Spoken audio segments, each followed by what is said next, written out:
오늘 본문은 잠언에서 일반적으로 살펴볼 수 있는 악인과 의인의 대조를 이루는 구절입니다.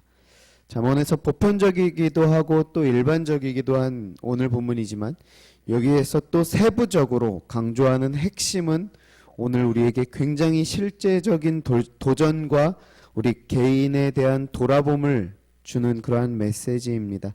함께 본문을 자세히 살피시면서요, 오늘 나에게 주시는 하나님의 음성을 듣고 그 은혜를 가지고 오늘 하루를 기도로 시작하며 나아가는 이 시간 되시기를 소원합니다.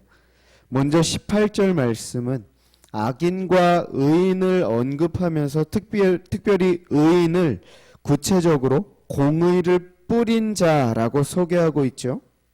마치 공의라고 하는 씨를 뿌린 농부와 같은 모습을 형상화시키면서 설명하고 있는 것입니다. 공의라고 하는 씨를 뿌린 자의 상, 그 추수의 열매는 확실하다라는 것이 주된 포인트인데요. 여기서 확실하다라고 하는 이 히브리어 단어가 에메트라고 하는 단어가 쓰였습니다. 그런데 이 에메트라고 하는 단어는요, 우리말로는 진리, 진실, 신실이라는 의미로 번역이 가능한 단어입니다. 그렇게 볼 때 공의라고 하는 이 씨를 뿌린 자가 상을 받게 되는 것은 진리이고 진실이고 진짜다, 믿을 만한 사실이다라고 하는 것을 강조하고자 하는 것입니다. 반면 상반절에 등장하는 악인을 보시면요, 그의 삭은 허무하다라고 하고 있죠. 조금 전에 말씀드렸던 공의라는 씨앗을 뿌린 자와 대조되는 인물로 본다면 이들은 악이라고 하는 씨를 뿌린 자들이라고 볼 수가 있습니다. 그들의 삭, 악이라고 하는 씨를 뿌린 자의 열매는 어떠하다? 허무하다 하는 것이죠. 그들이 분명 수고한 것이 있지만 그 수고한 것에 비해서 얻는 것이 없다라는 것입니다. 우리는 이것을 산상수훈 가운데 예수님께서 주신 메시지와 연결해서 이렇게 볼 수가 있을 것입니다. 마태복음 7장에 보시면 산상수훈 메시지 가운데 후반부에 예수님께서 거짓 선지자들에 대해서 경고와 경계의 메시지를 주시면서 그들의 열매로 그들을 알리라 라고 말씀하십니다. 그러면서 그 가운데 가시나무에서 포도를, 엉겅퀴에서 무화과 열매를 얻겠느냐 하시면서 좋은 나무가 아름다운 열매를, 못된 나무가 나쁜 열매를 맺는다. 좋은 나무가 나쁜 열매를 맺을 수 없고 못된 나무가 아름다운 열매를 맺을 수 없다라고 말씀하시죠. 오늘 본문에서 공의로 씨를 뿌린 자, 즉 공의로 씨를 뿌린 자는 좋은 나무라고 연결할 수가 있을 것입니다. 그 좋은 나무가 아름다운 열매를 맺는 것은 진리이고 진실이고 당연한 일이다라는 것이죠. 반면 악인들, 즉 못된 나무가 나쁜 열매를 맺는 것, 즉 그 삭시 허무한 것은 당연한 결과다라는 것입니다. 그러면 예수님께서 그러므로 그들의 열매로 그들을 안다라고 하시죠. 그렇다면 오늘 본문을 나 자신에게 적용해 보실까요? 분명 예수님께서 열매로 그들을 안다, 즉 어떤 열매가 맺혀지는가를 볼 때에 그 나무가 좋은 나무인지 못된 나무인지를 알 수 있다라고 하셨는데, 나의 삶을 돌아본다면 나는 어떠한 열매를 맺고 계십니까? 이렇게 단도직입적으로 질문을 드리면 조금 당황되시죠? 크게 어떤 열매가 안 비춰지는 것 같아서 속으로 내심 염려도 되실 수 있을 것입니다. 그런데 오늘 이어지는 19절 말씀을 보실 때 우리가 좋은 나무인지 못된 나무인지를 분별할 수 있는 구체적인 기준을 하나 더 제시해주고 있습니다. 열매라고 하는 것은요, 어찌되었든 그 결론적인 결과물이라서 현재 나무가 자라고 있는, 예를 들어서 씨앗이 뿌려지면 그 안에서 싹이 트고 줄기가 자라고 이 줄기가 단단해지고 강해지고 시간이 지나서 열매가 맺혀지는 이 과정이 있다라는 것이죠. 그 과정 가운데에는 아직 열매를 기대할 수 없는 그 상태도, 그 단계도 있다라는 것입니다.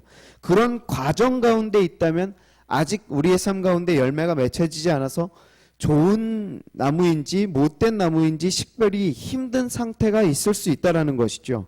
그런데 19절은요. 그 과정 가운데에서 짐작하고 가늠해 볼 수 있는 기준을 하나 더 제시해 주고 있다는 것입니다. 뭐라고 하는가 하면 당신은 그 과정 가운데에서 공의를 굳게 지키는 자입니까? 악을 따르는 자입니까? 이것을 돌아보라는 것입니다.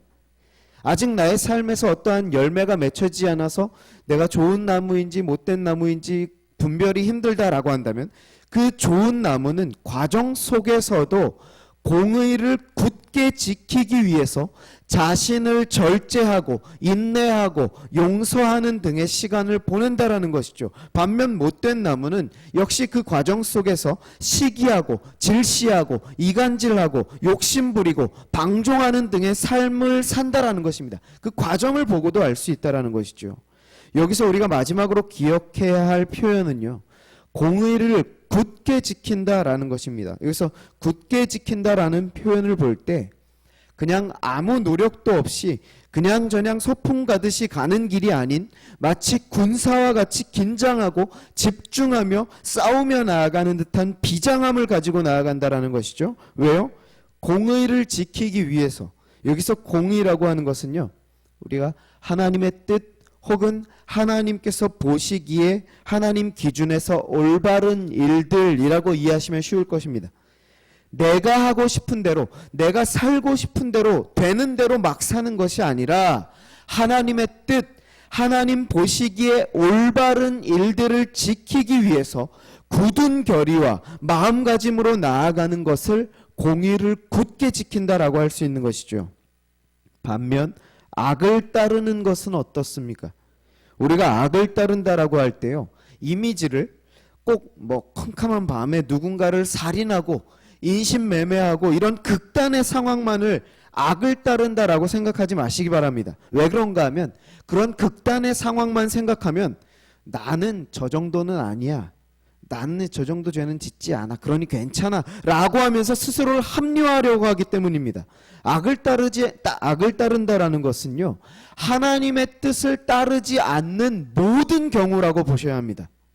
하나님 보시기에 올바른 일들이 아닌 그러한 것들을 행하는 것뿐만 아니라 어떻게 해요? 우리 예수님께서는요. 마음으로 생각하는 것조차도 지은 것과 같다라고 얘기를 하고 있어요. 생각으로 형제를 욕하는 것만으로도 살인하는 것과 같다라고 말씀하셨죠. 이렇게 생각을 하셔야 좀 더 본인을 정직하고 철저하게 살필 수 있을 것입니다. 물론 이렇게 기준을 타이트하게 잡아버리면요. 그럼 공의를 지키는 자가 과연 있겠는가 하는 쪽으로 또 갈 수 있어요. 이렇게 또 가는 것은 우리가 하나님의 뜻을 율법 조항을 지키는 행위로 연결하려 하기 때문입니다. 그런데 하나님의 뜻의 중심, 그 핵심은 무엇입니까? 바로 예수 그리스도의 십자가라는 것이죠. 바로 그 핵심부, 중심에 위치한 것은 예수님의 십자가라는 것입니다. 즉 공의를 굳게 지킨다라는 표현은요. 내가 율법적으로 행위적으로 아무런 죄도 짓지 않는 것을 의미하는 것이 아니라 1차적으로는 예수 그리스도의 십자가를 믿는 것, 목숨의 위협을 받더라도 그 신앙을 지키는 것을 가리키고 이어서 또 다른 의미는 내가 죄인임을 인식하고 인정하고 그 주님의 십자가 앞으로 겸손히 나아오는 그 믿음이 곧 공의를 굳게 지키는 자의 삶이다라는 것입니다. 이와 같이 십자가 앞으로 자신의 죄를 내어놓고 나아오는 자에게 주어지는 상이 무엇이라고 합니까? 19절에서 생명에 이른다 라고 하고 있습니다. 바로 이것이 우리 신앙의 기초이자 전부라는 사실입니다. 우리 이제 기도하시는 자리로 나아가시고 또 이후에 오늘 하루를 보내실 때에요.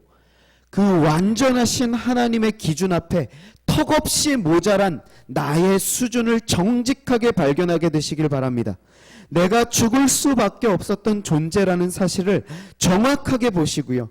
오직 예수 그리스도의 십자가만이 유일한 소망임을 깨달아 죄를 회개하고 십자가의 주님을 바라보고 만나는 자리로 나아가는 이 시간이 되시기를 소원합니다.